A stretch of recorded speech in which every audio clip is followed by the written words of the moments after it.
ঝড় বৃষ্টির সময় যে দোয়া পড়ার কথা বলা হয়েছে পবিত্র কোরআন এবং হাদিসে। মহান আল্লাহ বান্দাকে পরীক্ষার জন্য পৃথিবীতে নানা ধরনের বিপদ মুসিবত দিয়ে থাকেন। এর মধ্যে অন্যতম হলো প্রাকৃতিক দুর্যোগ।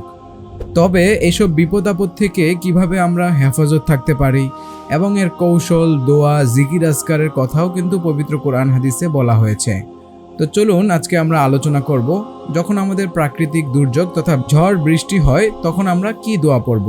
পবিত্র কোরআনে এই বিষয়ে আল্লাহ তাআলা বলেন, وَأَنزَلْنَا مِنَ الْمُعْصِرَاتِ مَاءً ثَجَّاجًا لِنُخْرِجَ بِهِ حَبًّا وَنَبَاتًا।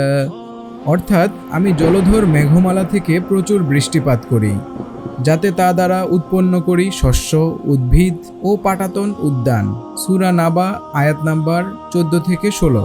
অন্য এক আয়াতে বলা হয়েছে, তিনি স্বীয় রহমতের প্রাক্কালে বাতাসকে সুসংবাদ বাহী রূপে প্রেরণ করেন এবং আমি আকাশ থেকে পবিত্রতা অর্জনের জন্য পানি বর্ষণ করি, তা দ্বারা মৃত ভুবনকে সঞ্জীবিত করি এবং আমার সৃষ্ট জীবজন্তু ও অনেক মানুষের তৃষ্ণা নিবারণের জন্য এটা অবতীর্ণ হয়।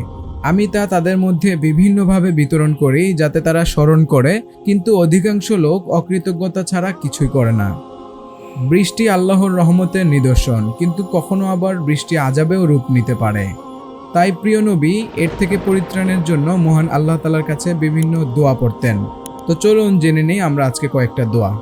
আম্মা জান হযরত আয়েশা রাদিয়াল্লাহু আনহা থেকে বর্ণিত আছে, তিনি বলেন, যখন আকাশ মেঘাচ্ছন্ন হতো এবং ঝড়ো বাতাস বইতো, তখন রাসূল সাল্লাল্লাহু আলাইহি ওয়াসাল্লামের চেহারায় চিন্তার রেখা ফুটে উঠত।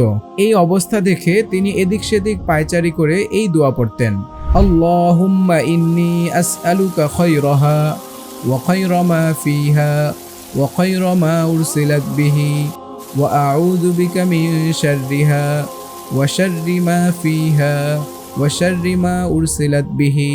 অর্থাৎ, হে আল্লাহ, আমি আপনার কাছে এই বৃষ্টির কল্যাণগুলো কামনা করছি, এই বৃষ্টিতে যেসব কল্যাণ রয়েছে সেগুলো কামনা করছি এবং এই বৃষ্টির মাধ্যমে প্রেরিত কল্যাণ প্রার্থনা করছি, আর এই বৃষ্টি ও বৃষ্টির মাধ্যমে প্রেরিত সকল রকম অকল্যাণ ও বিপদ আপদ থেকে পরিত্রাণ চাই।